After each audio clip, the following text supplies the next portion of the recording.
ఏంటంటే work from home jobs అనేది first point. మనం ఫ్రెషర్గా ఎక్స్పీరియన్స్ దానికంటే ముందు ఇప్పుడు ఇంకా వర్క్ ఫ్రమ్ హోమ్ జాబ్స్ ఉన్నాయంటే సర్వేలు ఏం చెప్తున్నాయంటే ఆల్మోస్ట్ 45-47 ఆర్ 48% వరకు hybrid model work from home రెండు అంటే కలిపి 2024 రీసెంట్ సర్వే ప్రకారం దాదాపు 45% వరకు ఉన్నాయని చెప్పి లెక్కలు చెప్తా ఉన్నాయి.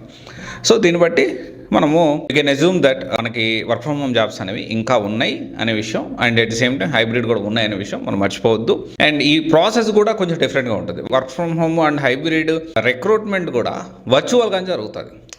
సో చాలామంది ఈ విషయంలో ఏంటి అంటే నేను వర్చువల్ కాబట్టి కొత్తగా ఏఐ టూల్స్ వచ్చాయి, ఈ వర్చువల్ ఇంటర్వ్యూస్ని ఫేక్ చేసేస్తూ అంటే ఈ ఏఐ యూజ్ చేసి దీన్ని కూడా ఇంటర్వ్యూస్లో కూడా మోసం చేసి ఏదో జాబులు తెచ్చుకుంటూ ఉన్నారు. కానీ జాబ్ తెచ్చుకోవడం వరకు ఓకే, కానీ జాబ్ తెచ్చుకున్న తర్వాత మళ్ళీ ఇంకా మనం అర్థం చేసుకోవాల్సిన జాబ్ చేయాలి. మనకు చాలా వచ్చిన నాలెడ్జ్లో టెస్ట్ చేయడానికి కొన్ని క్వశ్చన్స్ రాండంగా అడుగుతా, దాన్నే మనం ఇంటర్వ్యూ అంటాం. ఆ ఇంటర్వ్యూ కూడా మనం క్రాక్ చేయలేకపోతే ఈ ఏఐ వీడన్నీ యూజ్ చేసుకుంటే సరే అట్లీస్ట్ ఆ ఇంటర్వ్యూ ఫేవర్ ఏమైనా ఉండి దాన్ని క్రాక్ చేసుకున్న తర్వాత వెళ్తే that is whole different story. So ఈ రిక్రూట్మెంట్ కూడా డిఫరెంట్గా ఉంటుంది, బ్యాక్గ్రౌండ్ ప్రాసెస్ ఉంటుంది, వెరిఫికేషన్ ప్రాసెస్, ఇది మనందరికీ తెలుసు. అండ్ వర్క్ ఫ్రమ్ హోమ్ ఇక్కడ ఇంకా స్టిల్ కంటిన్యూ అవుతున్నాయి. రిక్రూట్మెంట్ కూడా డెఫినెట్లీ కంపారిటివ్లీ కొంచెం డిఫరెంట్గా ఉంటుంది. అంటే వర్చువల్గా జరుగుతుంది, డిఫరెంట్ అంటే వేరేది కాదు, వర్చువల్గా జరుగుతుంది.